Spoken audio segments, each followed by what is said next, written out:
Welcome everybody. We are at Ping Lai Xi Diao Qiao. Let's go take a look. Over here.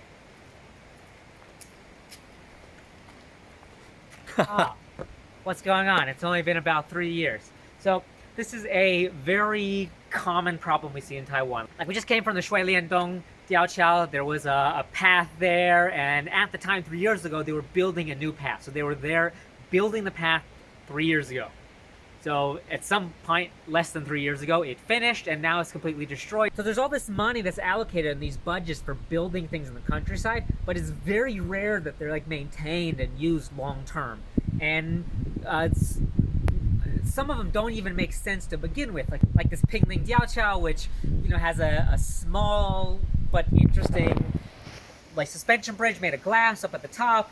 But for this really small suspension bridge, okay, you have to cross it, and then you have to walk all down this, and then you have to walk a couple kilometers before you can get to a bus that like takes you back to the hotel. So everybody had to walk like 4 kilometers for something very short. They wouldn't let people go back and forth, maybe because it was too narrow.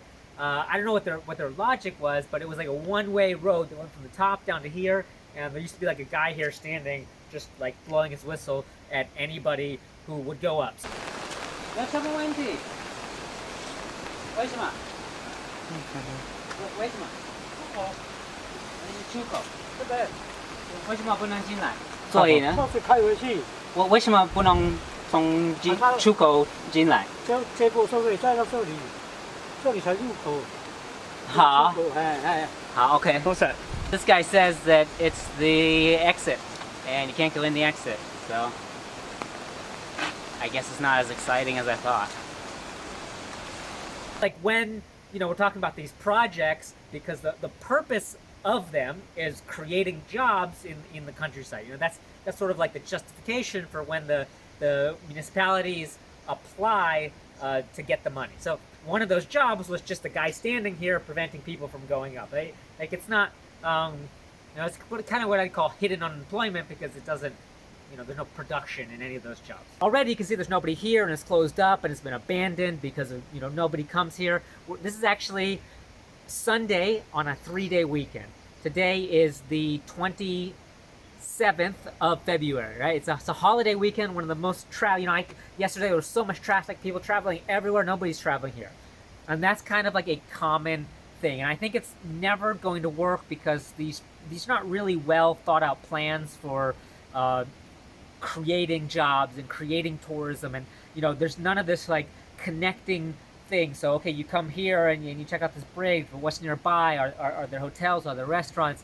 Are there cultural things that you can do? Are there waterfalls? Yes, there are. They won't let you go to them, but there are. So like I don't know, sometimes I think that the whole purpose of these construction projects is to have construction projects and not to actually bring any lasting economic value to the area. But it doesn't have to be this way. Actually, there is good ways for like lasting economic value and creating jobs in the countryside that are really related to ecotourism, outdoor sports, where okay, you have some event that people can do like sushi or hiking or fanzhou, and there's cultural stuff that you can make the plum wine, or you can weave baskets, or you can check out some farm like this agritourism, or check out the go to the Aboriginal tribes and learn about the history and the culture. And there's all this food and places to camp and hotels, because everybody likes to be out in the country. People want to go out in the country, but the way that tourism resources are managed for this is I don't want to drum it up. It's not that good, but it could be a lot better. And I have plans, and I'm working on projects to make it better, but I don't have any resources. I don't have any support for any of this, and we try to apply for like these government grants and stuff like that, but they're just not designed for my type of company. They're only designed for construction projects and manufacturing companies, and so for this kind of like service to improve the outdoor economy, it just doesn't exist. So I don't know if anybody knows anybody who can get in touch with, or has any ideas or sources of funding to like help improve the economy of Taiwan, specifically with this like outdoor tourism, like or someone called tourism, outdoor recreation, and these outdoor recreational sports would have all these side benefits, and sort of connecting them into part of the larger economy, not just having sort of a construction project where you build it and it's done and it looks nice for 6 months and after that it's closed and nobody uses it anymore. Yeah, I think we can do better. So if you have any ideas or if you have any resources or you know people or you think you can help, please contact me. Send me a message on Facebook. There's a link at the bottom. Thanks a lot.